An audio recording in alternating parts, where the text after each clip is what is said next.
زنی فراتر از زمان خودش، کسی که سنت‌ها رو به چالش کشید و زنجیرهای سانسور رو شکست. فروغ فرخزاد روحش رو به شعر در آورد. در واقع شعر فروغ متولد روح، باورها و زندگی پرتلاطم خودشه. و این منم، زنی تنها در آستانه فصلی سرد. فروغ زمان فرخزاد عراقی تو 8 دی ماه سال 1313 تو محله امیریه تهران به دنیا اومد.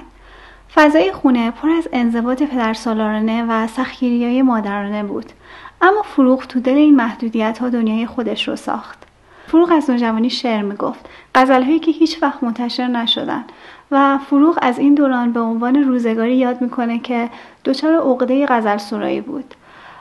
وقتی خودش رو بیشتر پیدا کرد رفت به سمت شعر نو، یا به قول خودش شعر امروز، و اینطوری بود که توی سبک شعرش هم از مرزهای سنتی فاصله گرفت. یه تجربه زودهنگام از عشق نقش مهمی تو شکل‌گیری دیدگاه فروغ نسبت به عشق و آزادی داشت.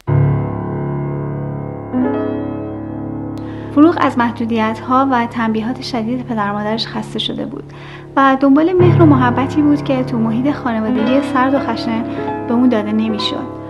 16 ساله بود که عاشق نوه خاله مادرش پرویز شاپور شوخ‌طبع و نوشته‌های طنزش شد. نامه‌های عاشقانه‌اش رو برادر کوچیک‌ترش فریدون به پرویز میرسوند.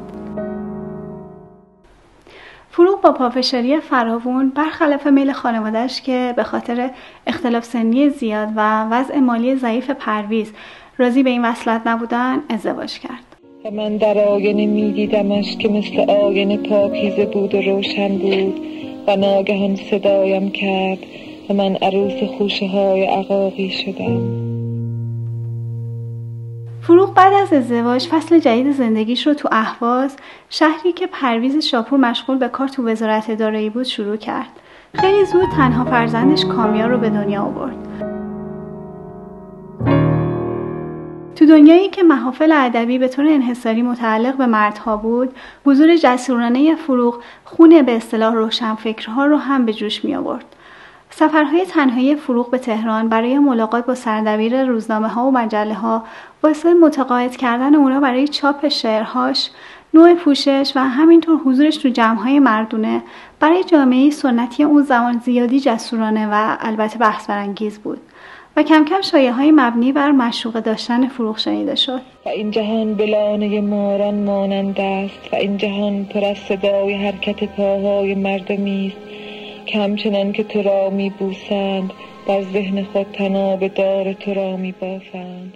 تنها حامیش پرویز شاپور هم تحت تاثیر همین شایعه‌ها بهش پشت کرد و فروغ رو سر دوراهی انتخاب اون و فرزندش و یا شعرهاش گذاشت.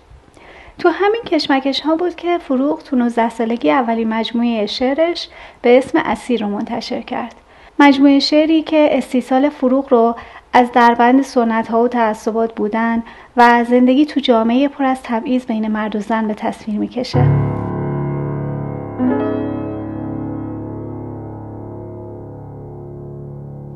در نهایت فروغ شعر رو انتخاب میکنه و تو 21 سالگی از پرویز شاپور جدا میشه.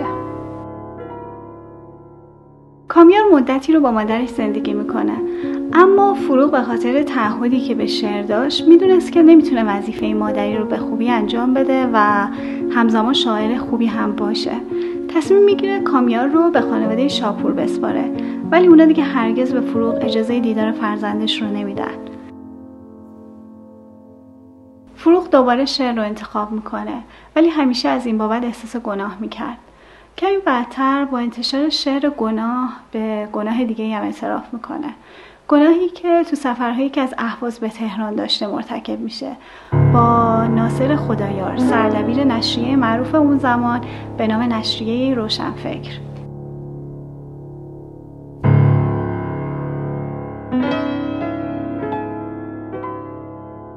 این داستان حسابی سر زبونا میفته. فشارهای اجتماعی بیشتر میشه و حتی پدرش طردش میکنه، اونو از خونه بیرون میکنه. همه اینا فروغ رو به مرز افسردگی میرسونه. تو سال 1335 بعد از انتشار دیوار، فروغ از فضای شعرهای رمانتیک و عاشقانه کم کم فاصله میگیره. توی همه این مدت پرویز هنوز عاشقانه فروغ رو دوست داشت و توی این مدت خرجش رو میداد و حتی هزینه سفر فروغ به اروپا رو داد. این سفر و دوری از هیاهوی مطبوعات و نگاه مردم باعث شد که فروغ بتونه خودش رو پیدا کنه و سلامتی و آرامشش رو دوباره به دست بیاره. کتاب سومش اوسیان که تو سال 1336 منتشر شد، نماد تغییر روحی فروغ بود. اما خیلی‌ها نقطه عطف زندگی فروغ رو آشنایی اون با ابراهیم گلستان میدونن. ابراهیم گلستان فیلمساز، روزنامه‌نگار و داستان‌نویس بسیار موفق اون زمان تأثیر عمیقی روی نگاه فروغ گذاشت که انعکاس اون رو توی کتاب شاهکار تولدی دیگر فروغ می‌بینیم.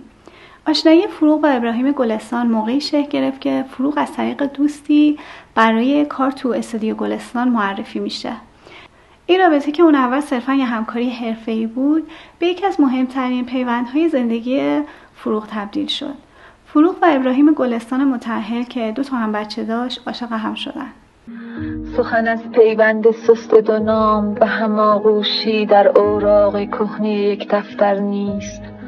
سخن از گیسوی خوشبخت من است با شقایق‌های سوخته بوسه تو. کار فروغ تا چند ماه ماشین نویسی و بایگانی اسناد و اطلاعات سینمایی بود که بعد از چند ماه کارهای بیشتری مثل تدوین فیلم ها بهش سپرده شد. حتی یک بار هم تو سال 1340 به انگلیس رفت تا تو کلاس‌های مربوط به تدوین و تهیه فیلم مستند شرکت کنه. تو سال 1341 استودیو گلستان یه سفارش برای تهیه مستند از وضعیت جزامیان گرفت. گلستان ساختن این فیلم رو به فروغ فرخزاد سپرد.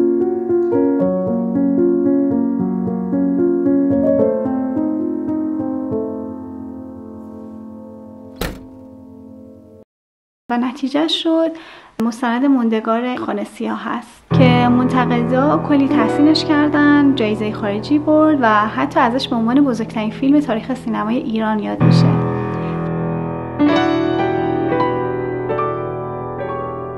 خود اسم چند تا چیز قشنگ رو بود. ما، خورشید، گل، بازی. اون زمان که جزامی ها تو خونه های مخصوصی قرنطینه می شدن و کسی نزدیکشون نمی شد، فروغ برای تهیه این فیلم 12 روز رو کنار جزامی ها زندگی میکنه و اونجا یه اتفاق مهم دیگه زندگی فروغ هم رقم میخوره و اون دیدارش با حسین منصوریه، پسر بچه‌ای که پدر مادرش دچار جزام بودن ولی خودش هنوز مبتلا نشده بود. حسین فروغ رو خیلی به یاد کامیار مینداخت و برای پر کردن جای خالی کامیار فروغ تصمیم میگیره حسین رو به فرزندخوندگی بگیره و با گرفتن اجازه پدر مادر حسین اون رو برای همیشه با خودش به تهران میبره. مجموعه شعرهای آخر فروغ به اسم تولدی دیگر و ایمان بیاوریم به آغاز فصل سرد هستند.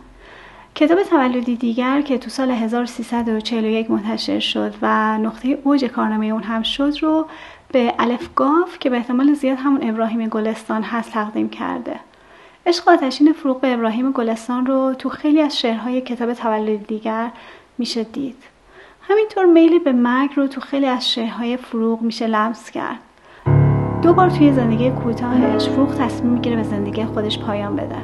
یک بار بعد از جداییش از فرزندش کامیار و خراب شدن حال روحیش که دوستانش سریع به بیمارستان میرسوننش و دومین بار زیر فشار شدید مطبوعات و دوست و آشناها بعد از علنی شدن رابطش با ابراهیم گلستان که باز هم به موقع به بیمارستان رسونده میشه، این بار توسط ابراهیم گلستان.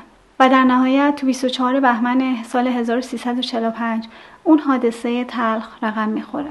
فروغ سوار بر جیپ گلستان به سمت استودیو با سرعت بالا تو حرکت بوده که یه سرویس مدرسه بچه‌ها سر تقاطع جلوش سبز میشه و فروغ برای اینکه به سرویس مدرسه نخوره فرمون رو میچرخونه و میخوره دیوار. تصادف تو 100 متری استودیو گلستان اتفاق میافته و یکی از کارمندای استودیو که اون روز توی ماشین همراه با فروغ بود خبر رو به ابراهیم گلستان میرسونه و اونا فروغ رو سریع به بیمارستان میرسونن، ولی خیلی نمیگذره که توی بیمارستان تجریش زندگی کوتاه فروغ تو 32 سالگی به پایان میرسه. به مادرم گفتم دیگر تمام شد، گفتم همیشه پیش از آن که فکر کنی اتفاق می افتد، باید برای روزنامه تسلیتی بفرستیم. ابراهیم گلستان بعد از مرگ فروغ ایران رو ترک کرد و تا زمان مرگش تو انگلستان زندگی کرد. تو سال 1967 یک نامه‌ای به صادق چوبک نوشته و توی اون نامه از فقدان فروغ ابراز دلتنگی کرده. توی این نامه که 9 ماه بعد از مرگ فروغ نوشته شده ولی به تازگی منتشر شده، به طور خلاصه بخوام بگم ابراهیم گلستان گفته: دلم گرفته است و میدانم در چه بنبستی هستم و به همین جهت هیچ امید و دلخوشی ندارم و حتی میدانم نعره کشیدن هم یک گریز نیست. فروغ در خون من بود و حالا هم هست. فروغ در میان انگشتان من بود و حالا نیست. اما حالا فقط در من زنده است و نه روبروی من. من دیگر هیچ کاری، هیچ آرزویی و هیچ امیدی و هیچ میلی ندارم. تو معنای دیوانه شدن را نمیدانی. من دیوانه شدم. فروغ رفت ولی شعرهاش از اون یه زن جاودانه ساختن.